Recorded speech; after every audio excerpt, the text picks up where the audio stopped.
wabarakatuh.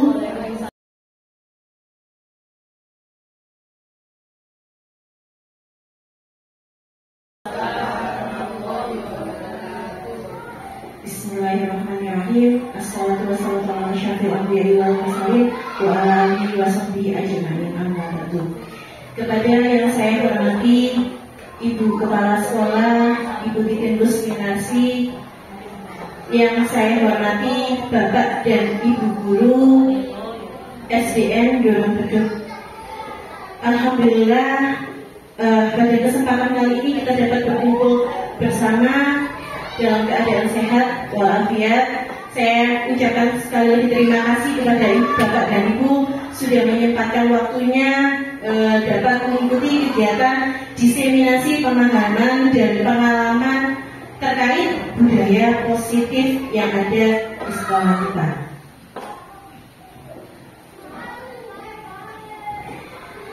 Nah, dari pemaparan nanti pemaparan yang akan saya sampaikan mengenai budaya positif, insya Allah nanti tujuannya adalah untuk mewujudkan budaya positif yang ada di sekolah kita yang kita cintai ini.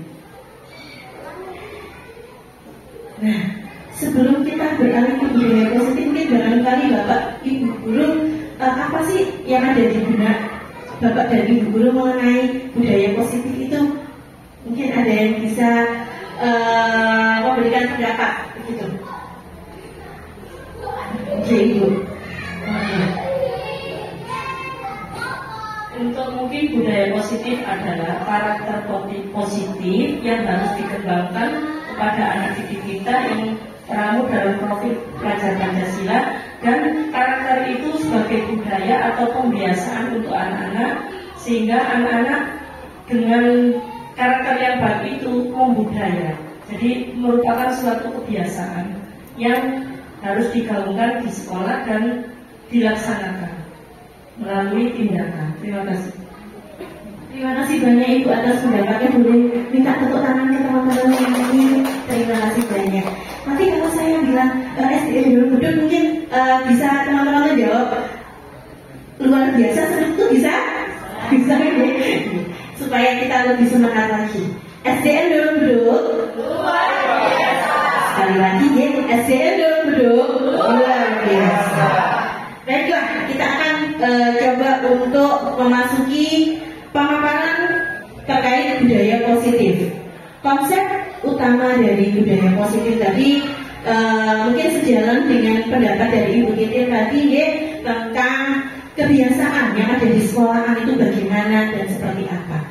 Nah, poin-poin penting dalam budaya positif ini ada 7 poin. Yang pertama adalah perubahan paradigma belajar, kemudian disiplin positif, motivasi perilaku manusia, kebutuhan dasar manusia, posisi kontrol restitusi, keyakinan kelas, dan sertifikat restitusi. Yang pertama yaitu tentang teori kontrol. Di sini mungkin kita memiliki anggapan yang sama bahwa selama ini kita sebagai guru itu mempunyai kontrol kepada murid. Kita semua memberikan penguatan positif yang bermanfaat, memberikan kritik yang akan membuat orang merasa bersalah dapat menguatkan karakternya, dan orang dewasa memiliki hak untuk memaksa. Itu yang selama ini kita beranggapan seperti itu mungkin ya. Tapi hal-hal tersebut itu hanya ilusi. Jadi mengontrol murid, kita mengontrol murid kalau murid tersebut tidak memiliki motivasi dalam diri, maka hal tersebut tidak dapat menjadi sebuah kebiasaan yang berulang-ulang yang akan dilakukan murid. Misalnya mengerjakan tugas, mengerjakan PR seperti itu. Setiap hari anak-anak diharuskan untuk mengerjakan PR. Kalau tidak, nanti mendapatkan hukuman. Anak-anak akan mengerjakan PR. Kenapa? Alasannya ya karena mendapatkan hukuman. Jadi motivasinya bukan dalam diri. Ketika guru kelasnya tidak masuk, maka dia bisa sesuka hati tidak mengerjakan PR karena kan bukunya tidak ada, buku akurasinya tidak ada, maka mereka bisa sesuka hati tidak mengerjakan PR karena alasan mereka melakukan sesuatu itu karena adanya hukuman atau adanya ancaman dan lain sebagainya, seperti itu. Jadi anggapan-anggapan itu sesuai dengan teori kontrol itu hanya sebuah ilusi, tidak nyata. Karena motivasi yang diperoleh oleh siswa hanya motivasi dari luar, dari lingkungan-lingkungan luar. Mereka belum mempunyai motivasi dalam diri yang ketika mereka melakukan itu tidak dengan suka hati, dengan sukacita, seperti itu. Selanjutnya adalah pembelajaran dengan paradigma baru. Nah, ini pembelajaran dengan paradigma baru sebenarnya sudah kita laksanakan, kita terapkan di kelas kita masing-masing, ya Ibu Bapak, bahwa pembelajaran dengan paradigma baru ini dirancang berdasarkan prinsip pembelajaran yang berdiferensiasi. Nah, pada kurikulum sekarang ini digadang-gadangkan bahwa pembelajaran yang dilakukan berdiferensiasi dengan prinsip bagaimana? Prinsipnya tentunya kita menghargai perbedaan yang ada pada setiap murid. Setiap murid beragam dengan minat, bakat, potensi, gaya belajarnya masing-masing. Nah, tentunya dalam sebuah pembelajaran yang akan kita rencanakan, yang akan kita terapkan, ini harus memenuhi kebutuhan tersebut, kebutuhan murid tersebut, sehingga tujuannya dari kita melakukan pembelajaran diferensiasi adalah mewujudkan murid yang memiliki karakter profil pelajar Pancasila, yang dimana di sini ada karakternya beriman dan bertakwa kepada Tuhan Yang Maha Esa dan berakhlak mulia, berkebinekaan global, bergotong royong, kreatif, bernalar kritis, mandiri. Ya, sikap-sikap seperti ini yang kita harapkan menjadi murid masa depan. Ya, mereka dapat menerapkan nilai-nilai ini, nilai religius, mereka memiliki keimanan, ketakwaan kepada Tuhan, dan kebinekaan global. Mereka memiliki wawasan yang luas. Wawasannya bukan hanya tentang kearifan lokal yang ada di lingkungan sekitar, tapi juga terkait teknologi sekarang yang terbaru bagaimana. Dengan tetap mereka menginternalisasi nilai-nilai kebudayaan yang ada di sekitar. Kemudian bergotong royong,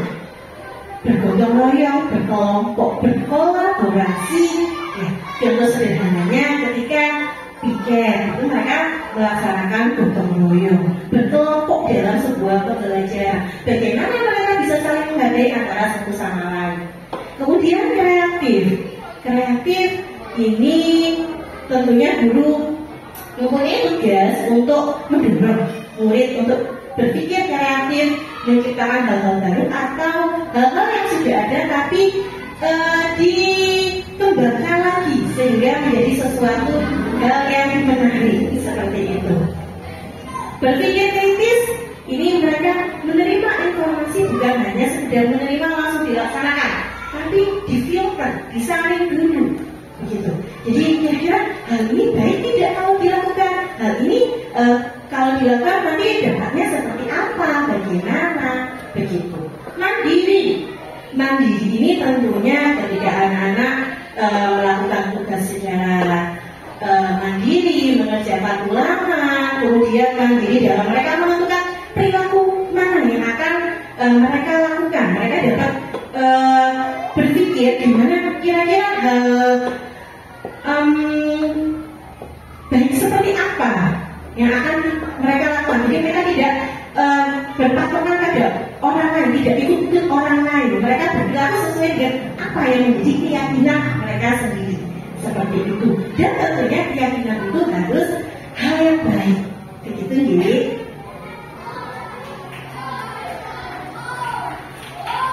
Selanjutnya yaitu mengenai disiplin positif. Dalam budaya kita, makna kata disiplin itu sesuatu yang dilakukan seseorang pada orang lain untuk mendapatkan kepatuhan. kita cenderung menghubungkan kata disiplin dengan ketidaknyamanan. Ini betul atau tidak nih Bapak Ibu? Bingung? Beda nih. Kalau beda bagaimana yang sesuai? Disiplin positif. Disiplin positif. Ini yang sudah kita terapkan di sekolah kita. Apakah disiplin positif itu identik sekali dengan hal yang tidak nyaman? Atau enggak kok selama ini mereka masih nyaman-nyaman saja begitu?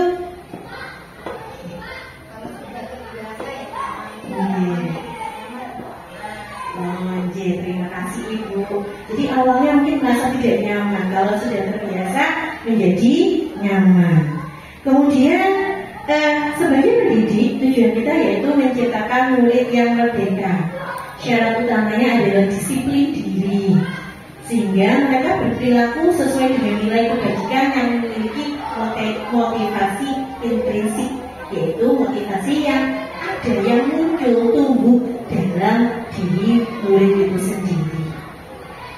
Nah, selanjutnya adalah penerapan disiplin ini bertujuan untuk menumbuhkan kesadaran serta memberdayakan anak untuk melakukan sesuatu tanpa sogokan, ancaman maupun hukuman.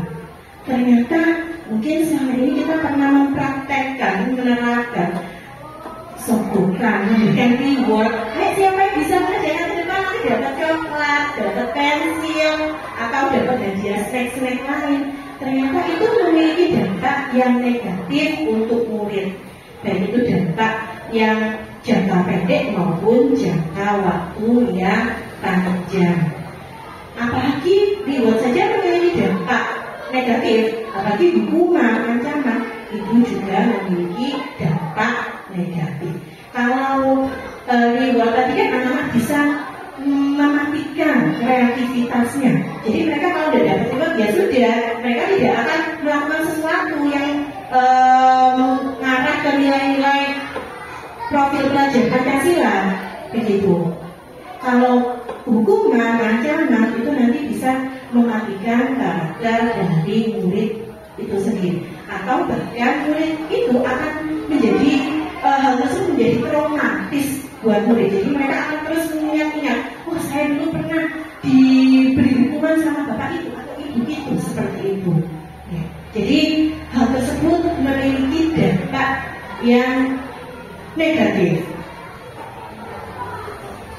Jadi nanti kira-kira kalau reward saja mendapatkan hal dampak negatif, hukuman negatif, terus nanti kita akan menerapkan apa gitu ya.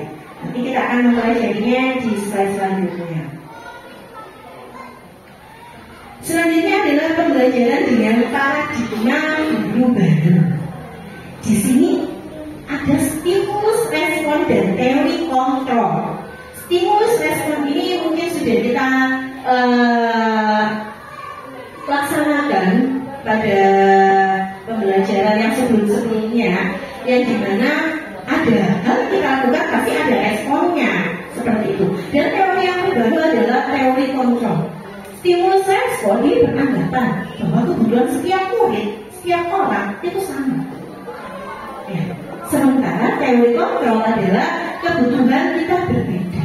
Setiap anak memiliki latar belakang yang berbeda, budaya berbeda, sosial ekonomi berbeda, pasti kebutuhannya juga berbeda pula. Begitu. Kemudian yang kedua adalah semua orang melihat hal yang sama. Setiap orang memiliki gambaran yang berbeda. Kalau untuk teori kontrol, jadi anggapan mungkin satu orang melihat dari satu sudut pandang saja dan sama, semuanya dianggap sama. Nih, kalau ibaratnya Bapak Ki Hajar Dewantara, kita ini diibaratkan sebagai seorang petani.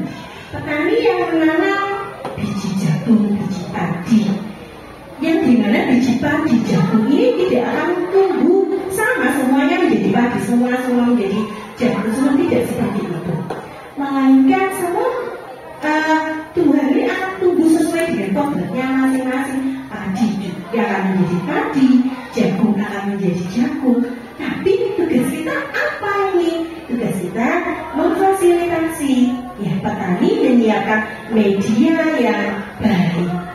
menyiapkan irigasi yang baik, menyiapkan pencahayaan yang baik, yang sesuai, begitu, yang cukup. Jadi kita tidak bisa mengatakan semua anak sama dengan KKM 75 semuanya harus mencapai. Kita tidak bisa seperti itu di masa yang sekarang ini. Jadi mungkin anak yang bisa cepat proses belajarnya, mereka langsung bisa mencapai KKM bahkan lebih tinggi dari kakak. Sementara anak yang proses belajarnya lebih lama, mungkin butuh waktu lebih lama, bahkan 75 di anak yang KKM-nya anak yang kemampuannya lebih cepat sama anak yang kemampuannya lebih lambat itu berbeda. Mungkin 60 itu sudah sangat bagus sekali untuk anak yang kemampuannya membutuhkan waktu lebih untuk memahami materi pembelajaran yang akan disampaikan oleh bapak atau ibu guru. Begitu. Selanjutnya adalah kita mencoba mengubah orang agar berpandangan sama dengan kita. Kalau untuk stimulus respon, sedangkan untuk teori kontrol adalah kita berusaha memahami pandangan orang lain tentang dunia. Jadi pandangannya luas, tidak merujukkan pada satu sudut pandang, tapi kita mencari tahu kira-kira alasannya ini anak ini berperilaku seperti ini, kenapa, apa saja yang melatar belakangi, apakah hambatannya dari keluarga, atau memang dari kecerdasannya, atau ada hal lain masalah dalam mereka dalam motivasi atau kebutuhannya yang belum terpenuhi seperti itu. Selanjutnya adalah perilaku buruk dilihat dengan suatu kesalahan untuk stimulus respon. Sementara teori kontrol semua perilaku memiliki tujuan. Tujuannya apa? Jadi tidak langsung anak tidak berseling berkelahi seperti itu. Ya sudah kamu buruk, kamu nakal. Tidak seperti itu. Pasti anak ini memiliki alasan, memiliki kebutuhan yang masih belum terpenuhi. Kira-kira kebutuhan apa? Jadi tugas kita yaitu untuk mencari tahu kebutuhan apa dari anak tersebut yang belum terpenuhi dan kita memfasilitasi untuk memenuhi kebutuhan tersebut. Seperti itu. Selanjutnya dari teori stimulus respon adalah orang lain bisa mengontrol saya. Teori kontrol hanya Anda yang bisa mengontrol diri Anda sendiri. Ya. Ini seperti halnya dengan motivasi intrinsik tadi. Yang bisa mengontrol diri sendiri, diri murid sendiri itu adalah murid itu sendiri. Kita memberikan peraturan banyak sekali. Kalau murid yang tidak ada keinginan untuk mematuhi, iya, dia akan tetap seperti itu. Tapi bagaimana cara memunculkan motivasi intrinsik tadi? Itu adalah tugas kita nanti seperti apa? Seperti itu. Jadi yang bisa mengontrol diri sendiri adalah ya diri sendiri, bukan orang lain. Ya, itu adalah kalau menurut Ki Hajar Dewantara itu manusia yang merdeka. Jadi apapun yang dilakukan sesuai dengan nilai keyakinan sendiri, tidak menurut keyakinan atau pengaruh dari orang lain. Selanjutnya adalah pemaksaan ada pada saat bujukan gagal. Jadi kalau saat bujukan gagal berarti itu akan dipaksa kalau sesuai stimulus respon. Sedangkan menurut teori kontrol, kolaborasi dan konsensus menciptakan pilihan-pilihan baru. Jadi tidak bisa langsung memutuskan. Jadi anak sudah tidak bisa diarahkan baik, berarti sudah gagal seperti itu. Tidak bisa seperti itu kalau menurut teori kontrol. Jadi diberikan beberapa pilihan. Anak pilih pilihan yang mana, nanti solusinya bagaimana. Ciptakan, buatlah solusi sesuai dengan kebutuhan murid itu sendiri. Begitu mereka memilih sendiri membuat solusi-solusi dalam permasalahan yang dihadapi. Yang terakhir, menurut stimulus respon, model berpikir menang kalah. Sedangkan menurut teori kontrol, model berpikir menang-menang, win-win solution. Jadi tidak ada mungkin kita menghadapi murid yang bermasalah, gurunya menang, muridnya kalah, kamu harus nganut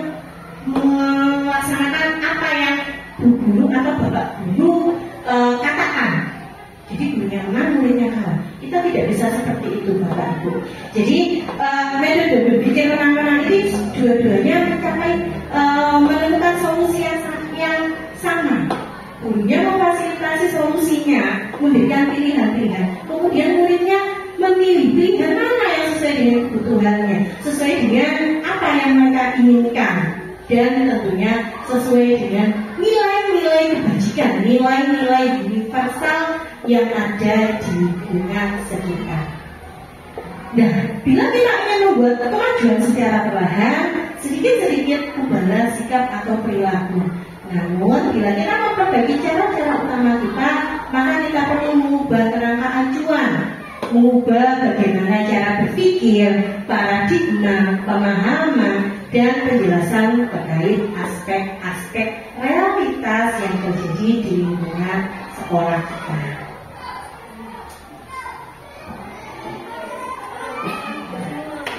Selanjutnya adalah kebutuhan dasar manusia. Yang tadi murid melakukan kesalahan, mengalami permasalahan, tentunya ada kebutuhan yang masih belum terpenuhi.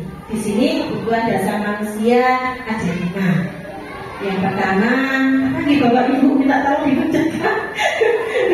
Bertahan hidup. Selanjutnya yaitu kasih sayang, penguasaan. Itu dia 5 kebutuhan yang harus terpenuhi. Kadang anak memiliki nilai penguasaan yang belum terpenuhi, maka dia ingin menonjolkan nilai menguasai, sikap menguasai, sehingga mereka cenderung berkelahi dan lain sebagainya. Atau mungkin kebebasan, mereka bosan dengan pembelajaran sehingga mereka melakukan kegiatan-kegiatan lain ketika pembelajaran seperti itu.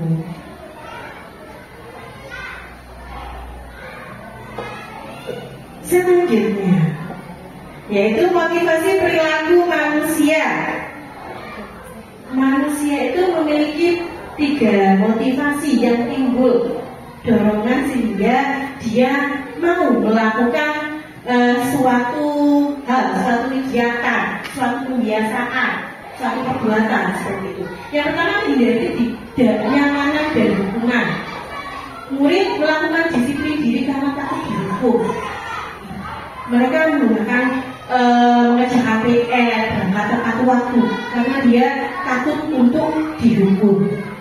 Ini adalah tingkatan terendah dari motivasi perilaku manusia, karena dia dari ekstrinsik tadi, dari luar dan mendapatkan hukuman.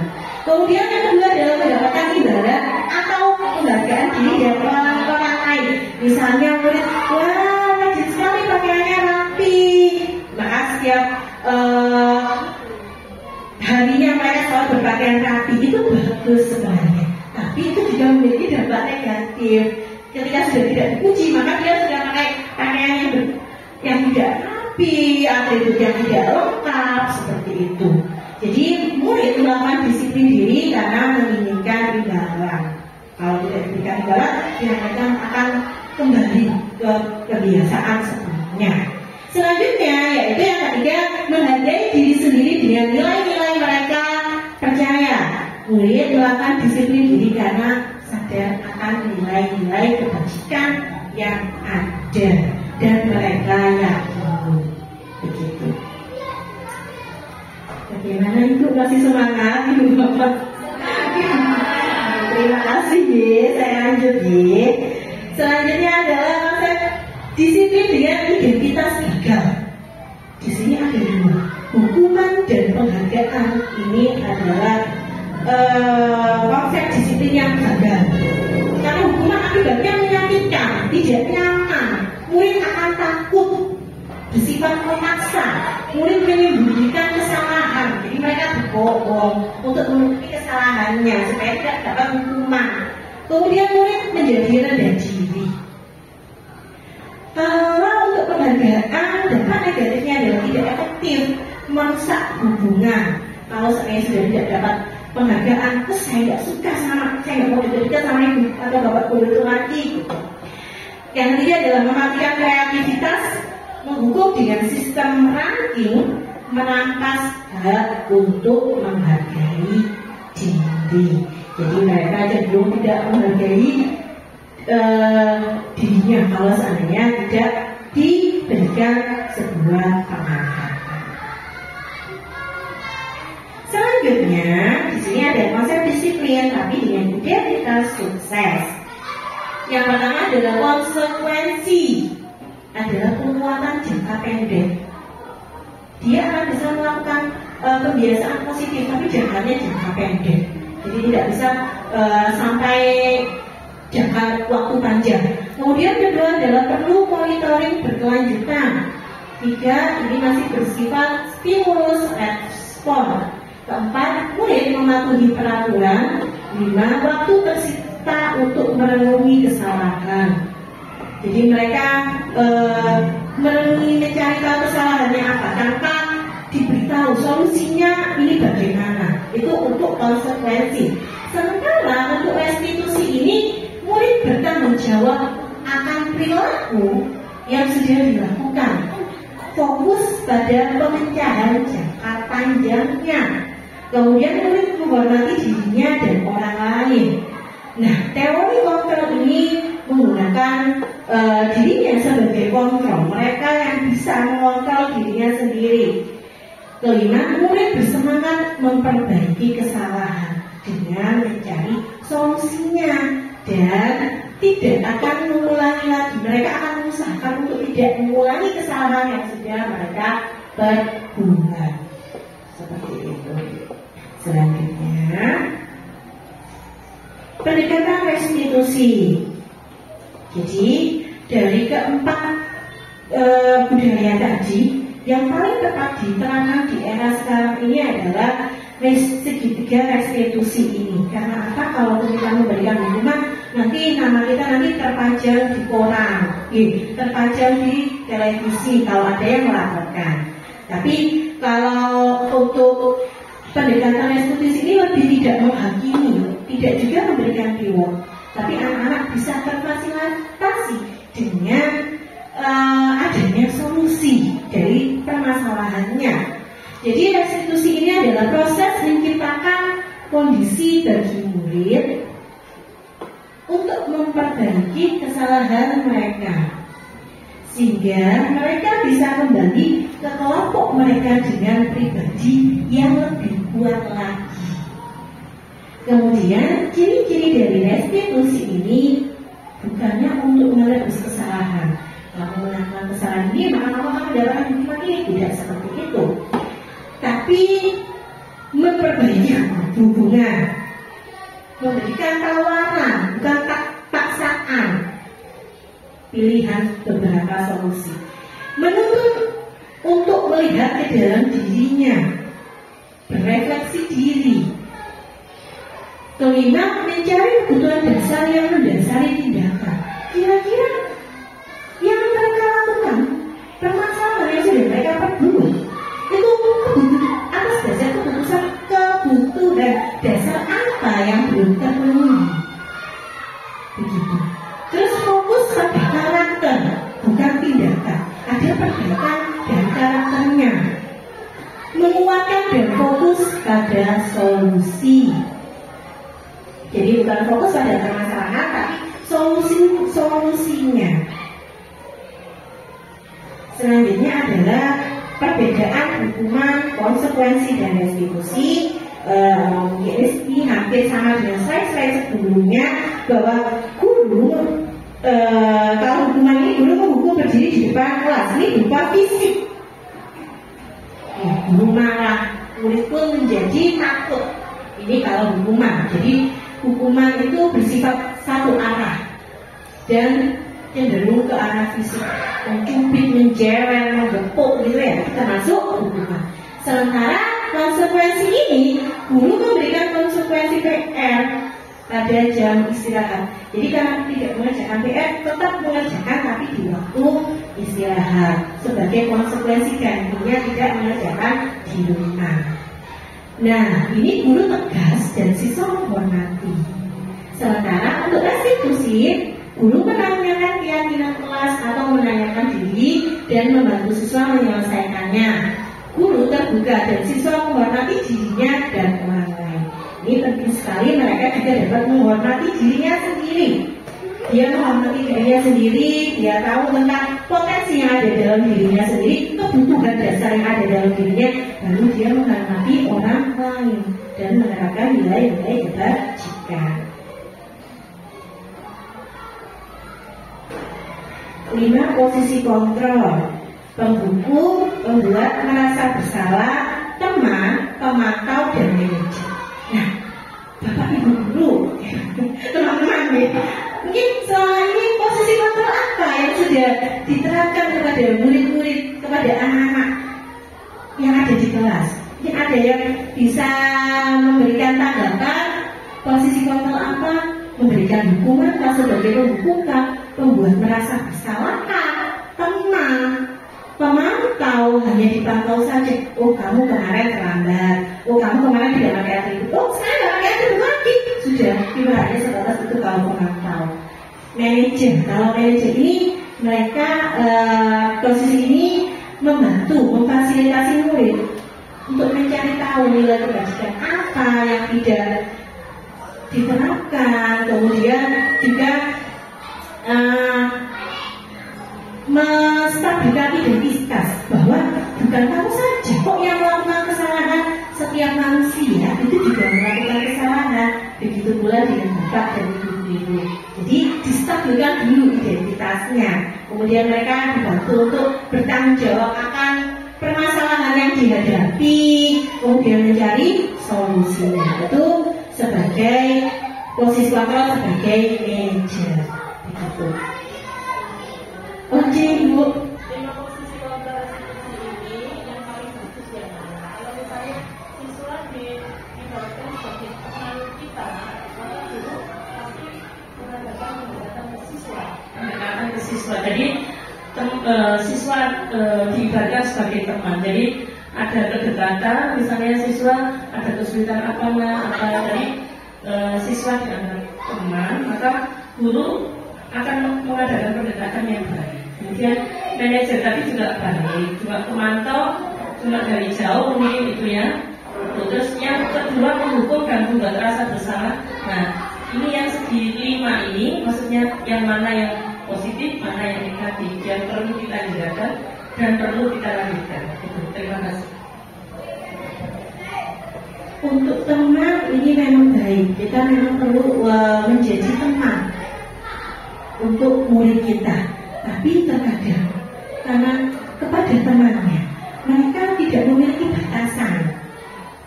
Kadang bahasanya disamakan dengan temannya. Jadi mereka kurang bisa memiliki unggah-ungguhnya seperti itu. Mereka berperilaku pun tidak ada bedanya kita dengan temannya yang lain seperti itu. Baik sebenarnya, tapi ada waktu-waktu tertentu untuk kita melaksanakan posisi kontrol sebagai teman, mungkin sebagai pemantau saja sudah baik. Tergantung dengan porsi kondisinya yang dibutuhkan. Nah, dalam 5 posisi kontrol restitusi ini yang paling tepat dan dapat diterapkan di masa yang sekarang ini yaitu posisi manajer.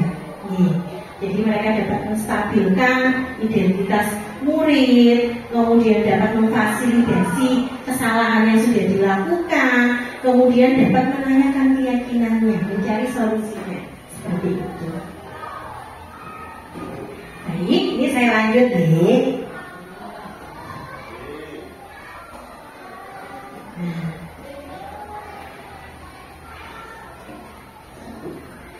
Ini contoh penerapan 5 posisi kontrol. Contoh kasusnya adalah siswa datang terlambat.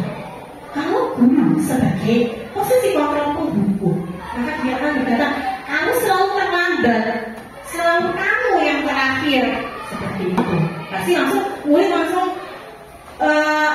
percaya dirinya berkurang, langsung merasa dia melakukan kesalahan, seperti itu. Dia langsung minder langsung. Sementara kalau membuat rasa bersalahnya, kamu bagaimana ya? Kamu sudah janji dengan ibu tidak akan datang terlambat. Kamu kenapa ya senang sekali mengecewakan ibu?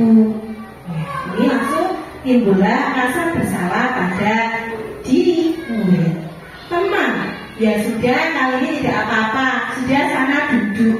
Nah ini kan berarti menganggap teman, jadi tidak ada umpan balik terlambat ini kenapa begitu, tidak ada alasannya, tidak mengetahui alasan dan lain sebagainya, langsung disuruh untuk duduk. Murid itu juga tidak merasa jerah gitu. Kemudian pemantau peraturannya apa yang kamu lakukan, sanksi atau konsekuensinya apa, hanya bertanya saja, tidak ada kelanjutannya. Sementara untuk manajer, apakah kamu mengetahui kesalahanmu? Bagaimana kamu akan memperbaiki kesalahanmu? Begitu. Jadi menurut Bapak atau Ibu, ini yang paling tepat dan kita harus terapkan pada murid-murid kita ini. Posisi kontrol sebagai apa? Manajer. Kita sepakat ya bahwa posisi manajer ini tepat sekali kita terapkan di masa yang sekarang ini. Selanjutnya di sini untuk menanyakan keyakinan murid, tentunya kita harus membuat keyakinan kelas. Bapak dan Ibu mungkin sudah membuat keyakinan kelas yang sudah ditempel di mungkin maju kelas, mungkin di dinding kelas yang bisa dilihat oleh murid-murid. Nah, dalam membuat keyakinan kelas ini tentunya harus melibatkan murid dalam penyusunannya. Murid harus terlibat, jadi tahu dia ini peraturan apa sih yang ingin diterapkan di kelasnya. Mereka merasa dihargai dengan hal tersebut. Kemudian murid bebas mengutarakan pendapatnya, diberikan kebebasan sebebas-bebasnya pendapat apapun, karena nanti pasti ada tahapan tidak semua pendapat itu dapat dijadikan sebuah keyakinan kelas, akan dipilah-pilih seperti itu. Selanjutnya adalah keyakinan senantiasa dibuat dalam bentuk positif. Kalimat-kalimatnya positif karena kita akan mengharapkan tindakan budaya positif. Memahami nilai-nilai kebajikan di balik keyakinan yang kelas yang dibentuk. Jadi mereka melakukan hal ini, perbuatan ini kenapa?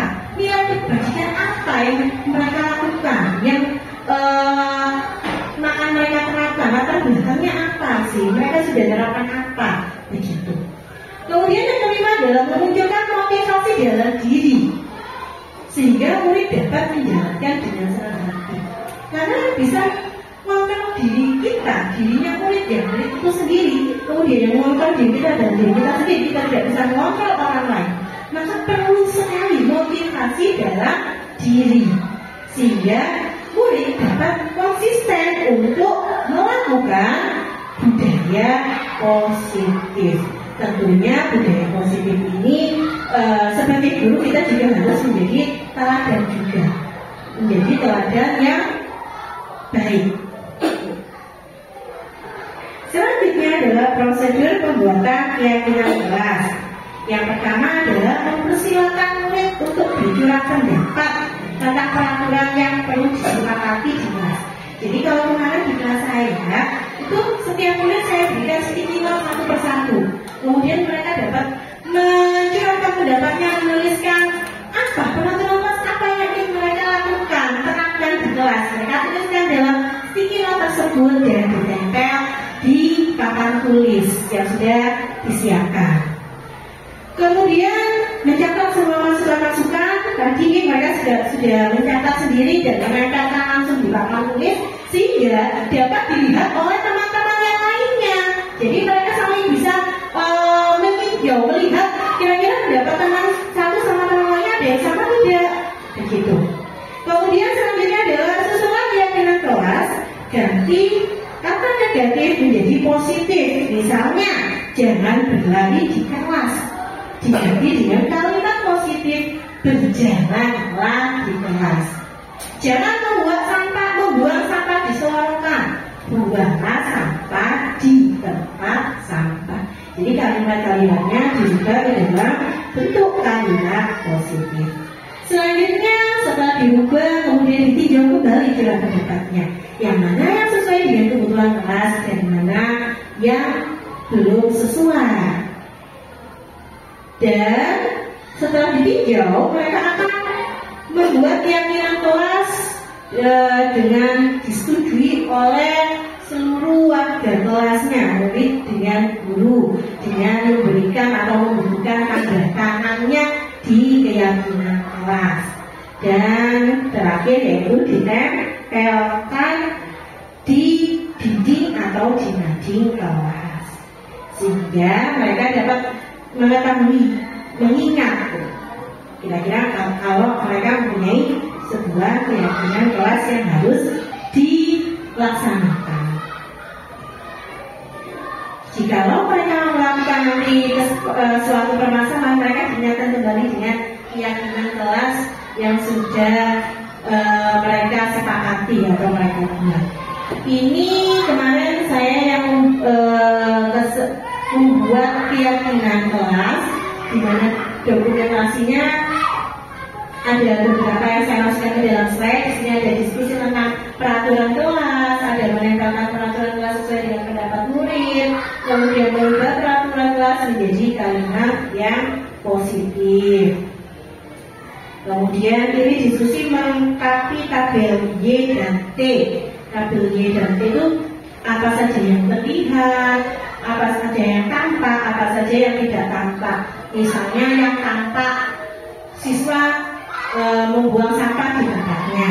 Yang tidak tampak, siswa membuang sampah di selokan. Itu saling berlawanan, seperti itu. Kemudian peran guru dan peran siswa. Peran guru bagaimana mengingatkan jika siswa membuang sampah sembarangan atau di selokan atau di tempat lain yang bukan di tempat sampah. Kalau siswa dengan siswa yang lain saling mengingatkan.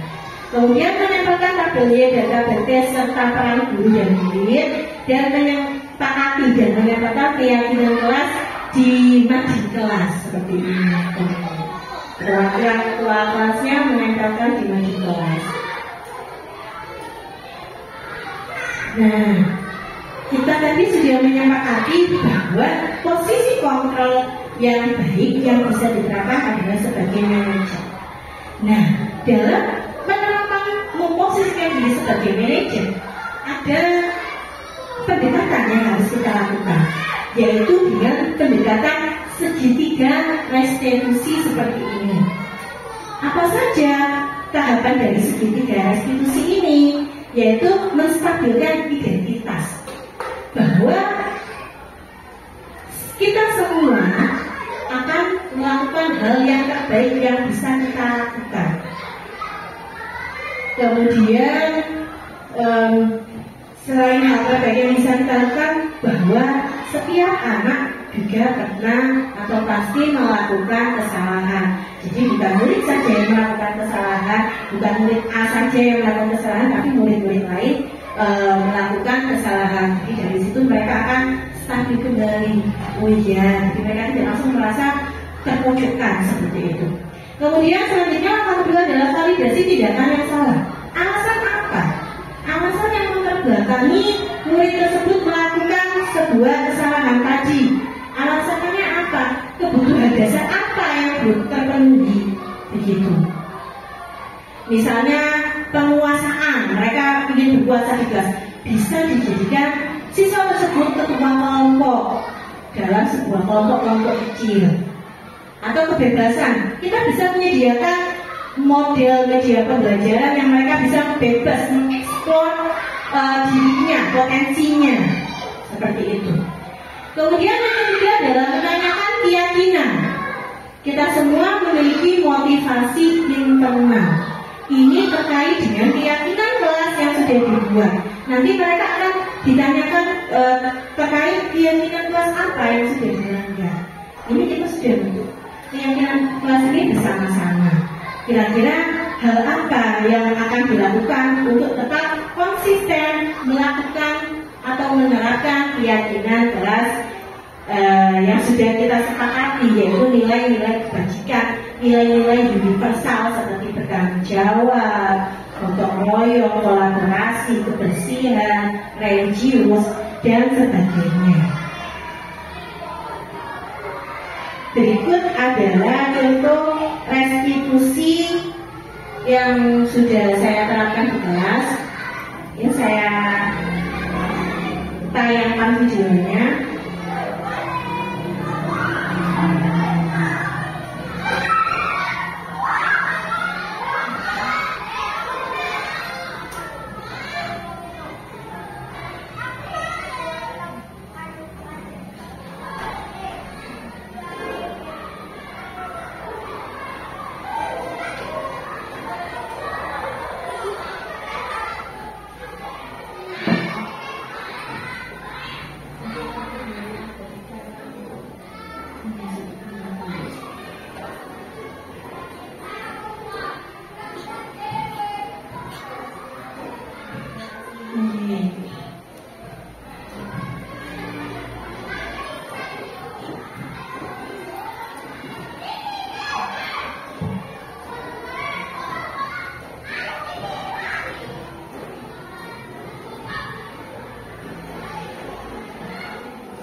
Ya, itulah video segitiga restitusi yang sudah saya terapkan kepada anak-anak. Salah satu contohnya adalah murid yang tidak memakai atribut lengkap, yaitu tidak memakai hasduk dan memakai kaos kaki yang berwarna putih. Jadi mereka dituntun untuk menemukan solusinya dari permasalahan atau kesalahan yang sudah mereka perbuat. Tentunya dalam memberikan solusi kita memberikan pilihan-pilihan, kemudian mereka memutuskan sendiri seperti itu. Dalam segitiga restitusi ini juga boleh langkahnya disesuaikan dengan kebutuhan. Selanjutnya di sini adalah dokumentasi dari kegiatan restitusi. Ada guru mengamati, kemudian guru mengajak diskusi, kemudian murid dapat menemukan solusinya. Nah, dalam penerapan program disiplin positif, hendaknya guru memiliki standar kepribadian profesional dan sosial yang baik. Ini kita sama-sama belajar agar saya yang masih baru gitu ya, masih proses belajarnya juga masih banyak yang harus saya pelajari, di mana guru mampu berrefleksi pada posisi kontrolnya saat ini. Bagaimana dirinya sebagai AMO, posisi manajer yang menentukan murid-murid menjadi insan mandiri, merdeka dan bertanggung jawab. Ini saya kutip dari Standar Pendidikan Nasional. Semoga dalam sesi kali ini dapat membawa manfaat sehingga dapat mewujudkan pelajar berprofil Pancasila. Salam merdeka belajar. Mungkin sebelum saya akhiri ada yang dari Bapak Ibu guru yang memberikan pesan-pesan atau kritikan dari apa yang sudah saya sampaikan atau sudah cukup? Ibu. Untuk memunculkan budaya positif itu, maka dari kesepakatan kelas bersama berupa keyakinan kelas. Jika siswa itu tidak meyakini sendiri kesepakatan yang sudah dibuat, berarti anak-anak istilahnya sudah melanggar. Tetapi guru sebagai manajer di kelas, artinya maka harus bisa, tapi anak-anak harus bisa menemukan kesalahan sendiri, kemudian menuntun untuk agar kesalahannya menjadi benar, maka membuat restitusi tadi, begitu Pak. Ya, jadi budaya positif itu tidak berasal dari anak-anak harus disiplin, harus ini tadi tidak munculkan itu, tapi membuat kesepakatan kelas dulu. Jadi kalau jika kesepakatan kelasnya tidak dipatuhi, maka anak-anak diarahkan untuk berbudaya positif atau untuk berdisiplin tadi, begitu kan? Ya, so, mungkin ada yang lain yang memberikan garis besar atau kritiknya atau sarannya untuk lebih. Monggo, terima kasih. Ya, benar sekali, itu dari pembuatan keyakinan kelas yang sudah disepakati bersama dengan murid-murid. Keyakinan ini bisa juga diterapkan di kelas dalam skala kecil, bisa juga dalam skala besar, yaitu di sekolah. Jadi nanti mungkin tahun ajaran baru guru, para dewan guru bersama mungkin para dewan guru saja membuat kesepakatan yang harus diterapkan dengan atau bersama dengan murid-murid, begitu. Kemudian dari nilai-nilai yang diyakini tentunya harus dilakukan oleh murid. Ketika mereka sudah melanggarnya, tidak melaksanakan sesuai dengan kesepakatan kelas, maka perlunya melakukan pendekatan segitiga restitusi. Dalam pendekatan segitiga restitusi ini tentunya tidak harus puruk dari menstabilkan identitas, kemudian memvalidasi kesalahan yang salah, dan langkah terakhir adalah menanyakan keyakinan.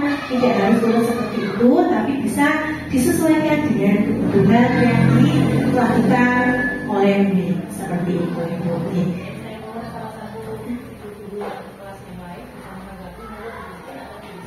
Jadi Bu Farid, terima kasih Bu Farid. Alhamdulillahirobbilalamin. Pada hari ini saya sebagai salah satu manajerial kelas juga mendapat ilmu yang banyak, karena selama ini sampai saat ini saya masih melakukan salah satu dari tentang hukuman tadi, kayak ayo kamu nggak kerjakan PR-nya, itu masih kadang ada yang kerjakan lambat, ini mesti lambat kan? Nah, tidak bisa menghindari mungkin ini dari kata-kata seperti itu, harus berubah dengan penjelasan dan tentang banyak hal. Tadi saya berusaha istilahnya diingatkan, jadi untuk perbaikan diri saya sebagai ceria kelas, itu saja.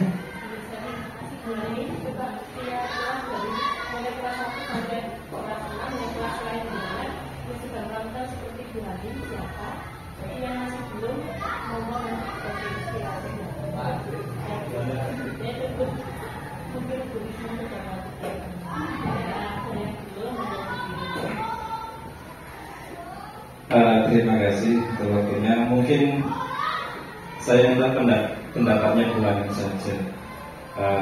Ada sebuah kutipan dari seseorang yang terkemuka, yaitu yang mengatakan bahwa nanti kita hubungkan dengan materi yang tadi Bu Hanim sampaikan, bahwa manusia itu pada dasarnya ingin dan bisa berubah, tapi sulit untuk diubah. Nah, ini dimana tanggapannya menurut Bu Hanim ketika ini kita hubungkan dengan materi tentang budaya positif yang disampaikan sama Bu Hanim. Demikian, terima kasih. Oke, kutipannya siapa? Ini kutipannya dari Raina Kasali. Maka kalau jenengan bisa searching itu pasti ada nanti. Terima kasih Pak Budia. Hal tersebut itu sebenarnya kutipan yang memang sesuai dengan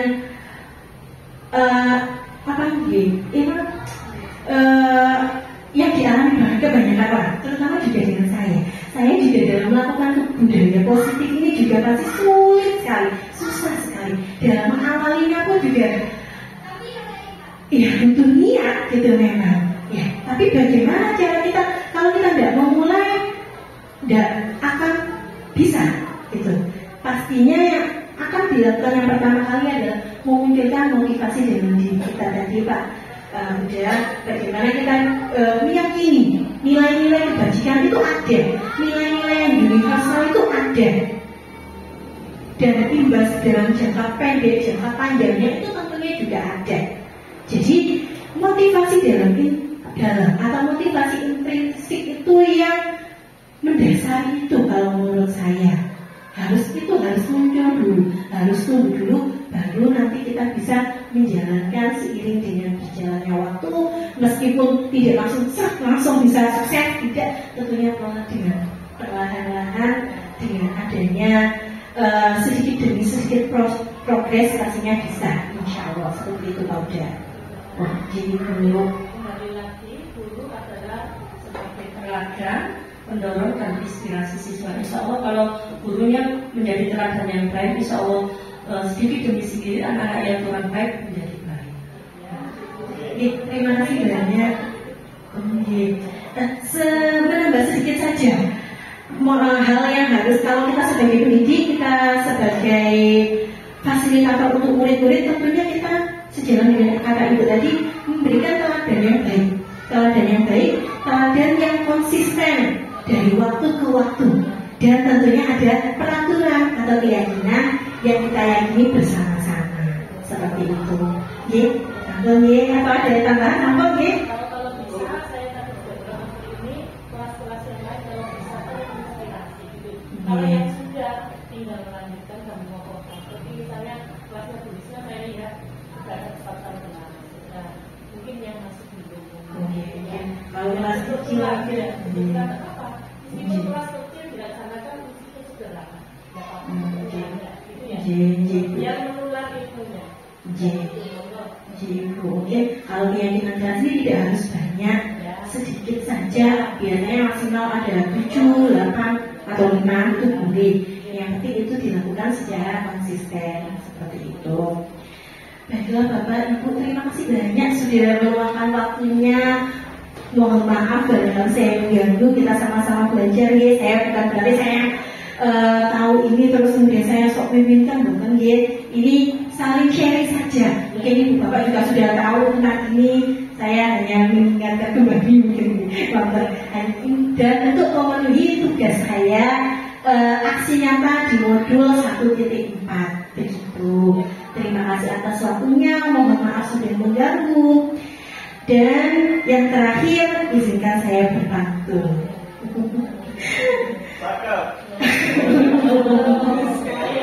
Anak perempuan berseluncur dengan papa. Berseluncurnya sangat cepat. Puluhan menit saya memaparkan. Semoga presentasi kami memberi manfaat. Terima kasih Bapak dan Ibu. Saya akhiri. Assalamualaikum warahmatullahi wabarakatuh.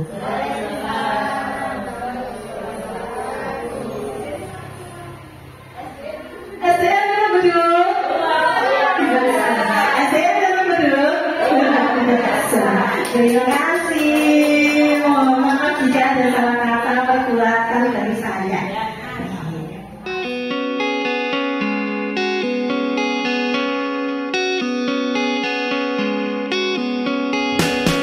Assalamualaikum warahmatullahi wabarakatuh.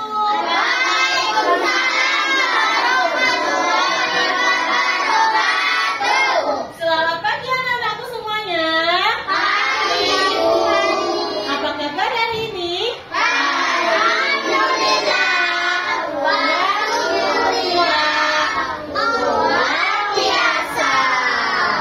Alhamdulillah kita diberikan kesehatan pada hari ini. Anak-anak, hari ini kita akan membuat keyakinan kelas. Semua anak diharapkan oleh Bu Anin berpartisipasi untuk menuliskan di dalam catatan dan kemudian catat sebelah sini. Paham? Contohnya seperti apa? Contohnya membuang sampah pada tempatnya.